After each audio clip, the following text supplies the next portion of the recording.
Hi guys, today we are going to talk about trachea. Trachea lies in midline of the neck, coracoid cartilage, and cervical C6 to the tracheal bifurcation at the level of sternal angle in tracheic T5. As it passes downwards, it follows the curvature of the spine and courses slightly backward. Near the brachial bifurcation, it divides slightly to the right. General characteristics. The length of trachea is 9 to 15 cm. Outer diameter is 21 to 27 mm. Internal diameter is 12 to 18 mm. Distance infracoracoid crania about 11 cm. And C-shaped cartilaginous rings. In adults, the cartilages are 3 to 5 mm wide and up to 2 mm thick. There are 2.1 rings in 1 cm. Becomes intratracheal at 6 cartilaginous ring. Intratracheal portion is 6 to 15 cm. Cross-section area of women about 40% less than men. There is annular ligament, but there is 2 rings. Cricotracheal ligament, upper end of trachea with the lower border of coracoid. Larynx move up and down along with the larynx during respiration and swallowing. Trachealis muscles overlies esophageal muscle and form the posterior wall of trachea. The membranous posterior membrane allows the esophageal expansion during deglutition.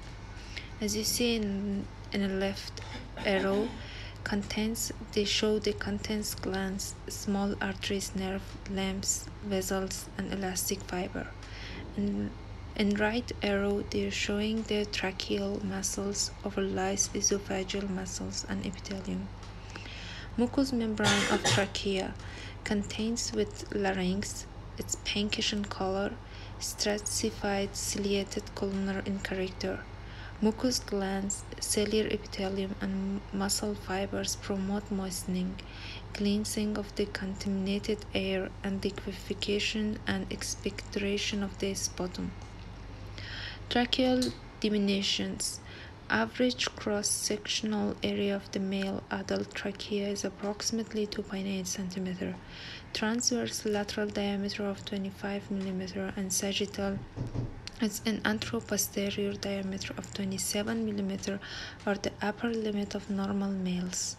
The lower limit of normal for both transverse and sagittal diameter is about 13 mm in men and 10 mm in women.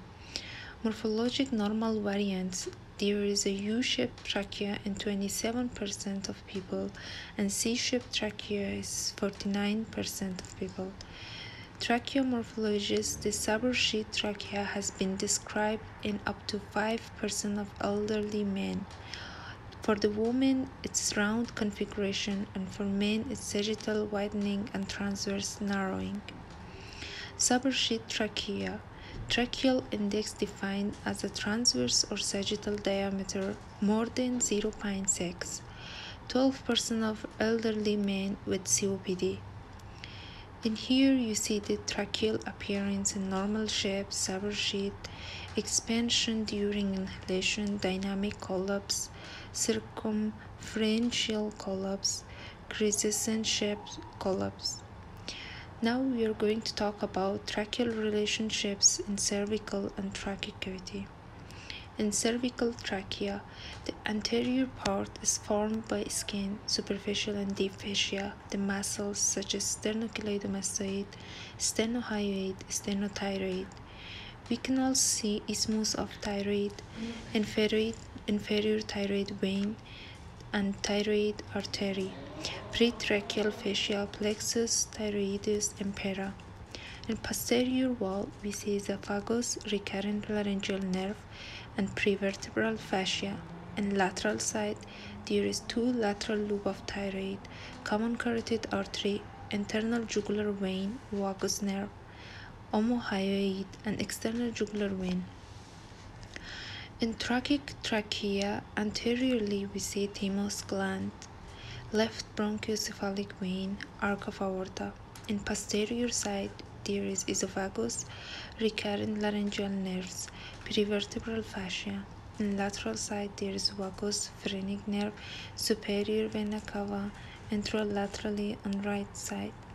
Lungs covered by pleura, the left common carotid and left subclavian arteries. Tracheic ducts on left side and azygos vein on the right side. The cervical tracheal relationships, there is esophagus lies posterior and there is tracheal muscles and recurrent laryngeal nerve.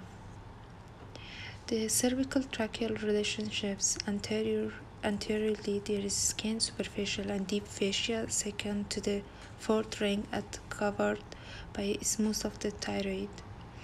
An inferior thyroid vein, thyroid artery, pretracheal fascia, trachea, thyroid gland, and larynx. The cervical tracheal relationship anteriorly there is also thyroid vein and thyroid plexus thyroideus. The cervical tracheal relationship laterally there are two thyroid gland loops. And the cervical tracheal relationship in lateral, we see carotid sheath that contains common carotid artery, internal jugular vein, and vagus nerve. In lateral also there is carotid sheath contains internal jugular vein laterally, common carotid artery medially, and vagus nerve it's in posteriorly. Now we are going to talk about tracheal relationships in tracheic. Anteriorly, there is thymus gland or thymic remnant in adults. There is left brachiocephalic vein and aortic arc. In lateral side, we see vagus nerve, phrenic nerve, and the lungs covered by pleura. Tracheal nerve supplies general sensation. There is vagus and recurrent laryngeal nerves. Automatic innervation, sympathetic decreased secretion by T1 and T2, parasympathetic nerves that they are increased the secretion it's with the help of vagus nerve. Trachea blood supply, inferior thyroid arteries, it's with the cervical portion, and bronchial arteries in tracheic portion. Venous drainage and lymphatics, venous plexus situated around trachea and esophagus ultimately drain into inferior thyroid venous plexus. Lymph nodes located around trachea, the brachiocephalic and right common carotid arteries. Thank you for your attention.